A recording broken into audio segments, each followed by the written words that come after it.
From BBC Learning English, this is Learning English from the News, our podcast about the news headlines. In this programme, rising sea levels are a global catastrophe, says the UN. Hello, I'm Beth. And I'm Neil. In this programme, we look at one big news story and the vocabulary in the headlines that will help you understand it. You can find all the vocabulary and headlines from this episode, as well as a worksheet, on our website, bbclearningenglish.com. So let's hear more about the story.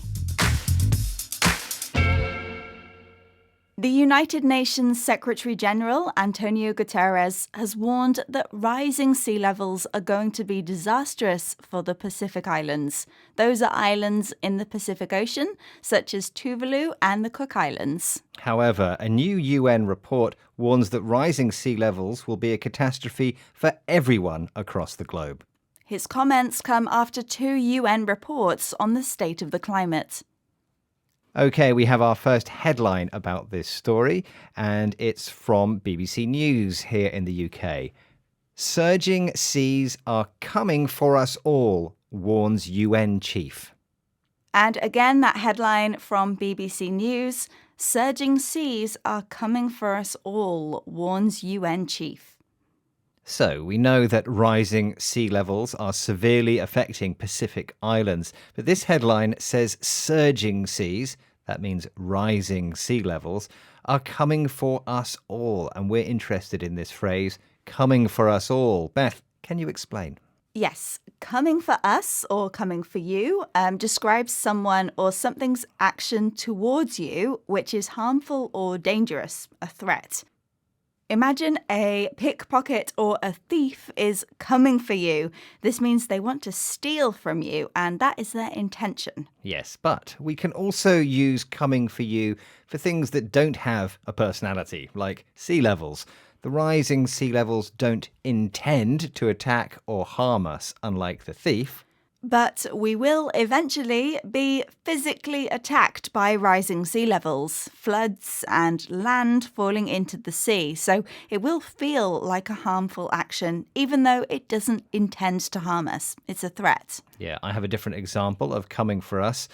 Beth, I was at a barbecue at the weekend and this bee just kept following me around the garden. Everyone kept saying, "It's coming for you." It was chasing me for ages. Oh dear. We've had coming for us, threatening to hurt us with or without intention. For example, watch out, that dog looks like it's coming for us. Run! This is Learning English from the News, our podcast about the news headlines. Today, we're talking about rising sea levels. Now, what can we do about rising sea levels? The United Nations Secretary-General Antonio Guterres has said that big polluters have a clear responsibility to cut emissions, or we risk a worldwide catastrophe. And especially talking about the Pacific Islands, he said the small islands don't contribute to climate change, but everything that happens because of climate change is multiplied here. And so we have to act quickly to save these islands from even more damage, according to the UN. Now, Neil, I have a headline about this. This is from South Coast Register, which is a newspaper in Australia. UN issues rallying cry on climate for Pacific. That headline again from the South Coast Register, a newspaper in Australia. UN issues rallying cry on climate for Pacific.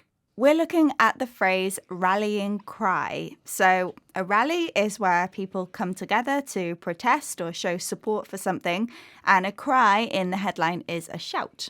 So together, a rallying cry means saying something or shouting something to bring people together, to act.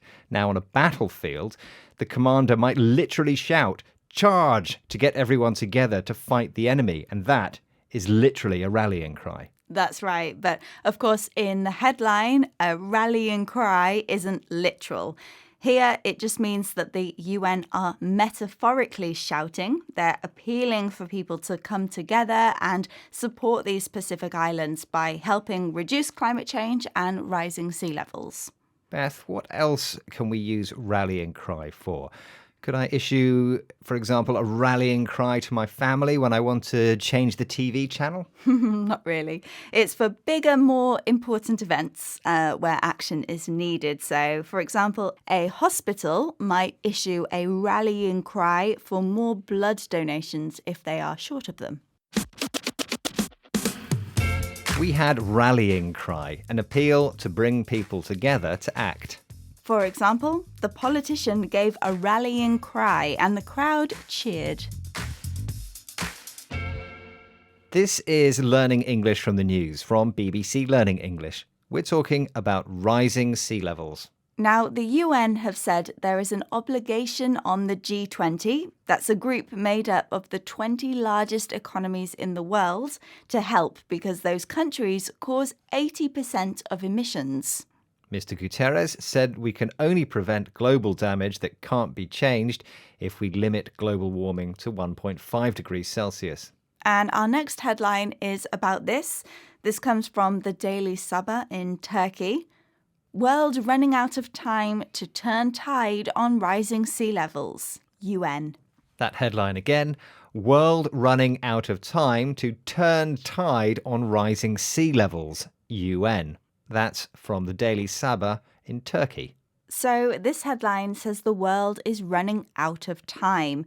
We don't have much time left to turn the tide on rising sea levels. Now, turn the tide is what we're looking at. In the headline, it's turn tide, but the phrase is normally turn the tide. Firstly, let's explain tide. Now, the tide is the natural rise and fall of the sea. So if you live by the coast, you'll notice that the sea is higher at some times and further away at other times of the day.